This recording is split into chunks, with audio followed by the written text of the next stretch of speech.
So today's lesson, we're going to work on our Roman innovations and technology. This unit is actually a smaller unit of ancient Rome. We've already gone over the geography of Rome. We've gone over important historical figures of Rome so that they're prepared and have a background knowledge of the Roman expansion. Okay, so there's 6 Roman technologies we looked at.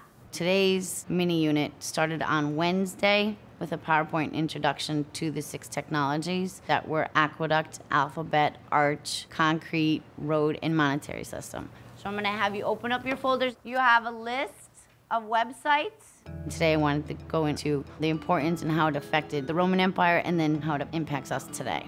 What you're gonna do is you're gonna go a little deeper into each technology. So you're gonna have 15 minutes at each station to research the 5 questions. It's really hard in 7th grade because they don't have too many research skills.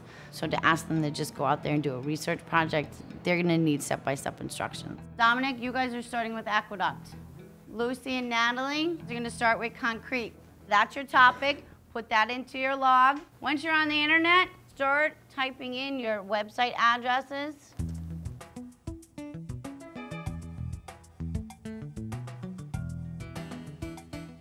For each technology, they have 5 questions that they have to answer. What purpose or function did this technology serve to ancient Rome? Okay, help me out here. I bet it helped build things that people need because the houses. Yeah, help building, roads, stuff like that. It first wants to know, when were Roman roads first used? The purpose is to do what?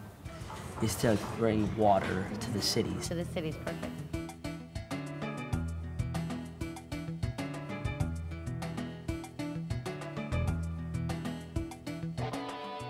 I put my students in pairs or small groups of 3 because I think it eases the burden of the research and the task at hand on each student. We are researching the Roman arcs.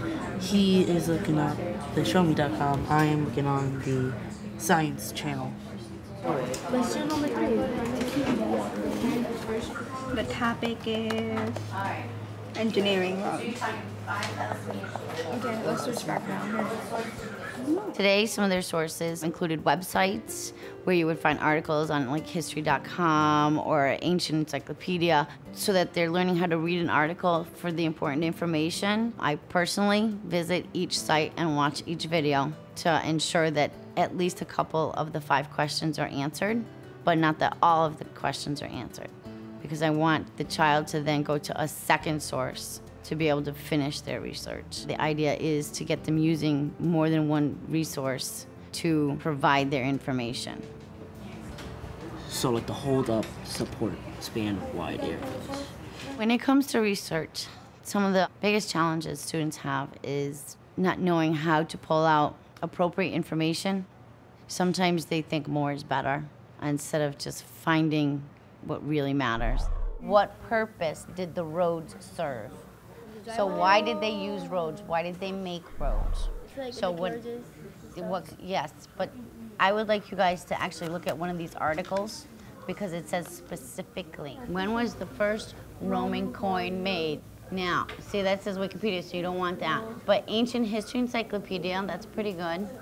You'll see me like going around and telling kids, no, that's not a good site, that's Wikipedia. You can go in and change that and tell me what you want. Or that's a blog, that's not valid, that's just someone's opinion, and I had to be very specific. What Ask or Wiki Answers, not exactly the best place. Do you know why? You don't exactly know who's answering the questions. Go back and search again. Let's see, this is about.com.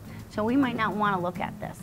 So the idea is to keep searching for one that you think is reliable and can answer your questions.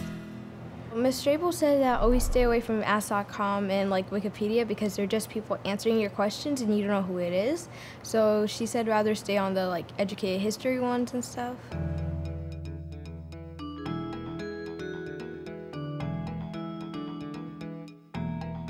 Okay, I would like you to shut off your computers, close them. I'm gonna give you a sheet of paper. You're gonna tell me 3 new things you learned today, 2 things you already knew, and 1 question you still have. The ending activity to close up the lesson is a 3-2-1. It's a common summarizer, and it's really easy because it brings the kids closure to the lesson. So we're gonna start with Tanya's group. Share one thing that you learned. How concrete was changed over the years? How it changed over the years. Excellent. Tanya, one thing you already knew about concrete.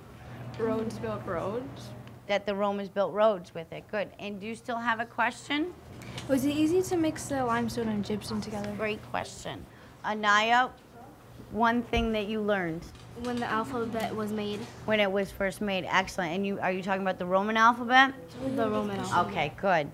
Giorgio. The public baths, like, don't the people have self-confidence about, like, talking while they're naked? So you like, don't they feel weird? Yeah. Yeah. Dominic, one thing you learned?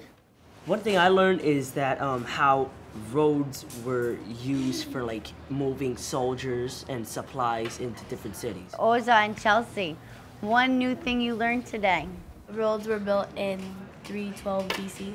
in 312 BC. So that's a pretty long time ago, huh? Yeah. From the unit, I hope my students take away the understanding that ancient civilizations have an effect on us today.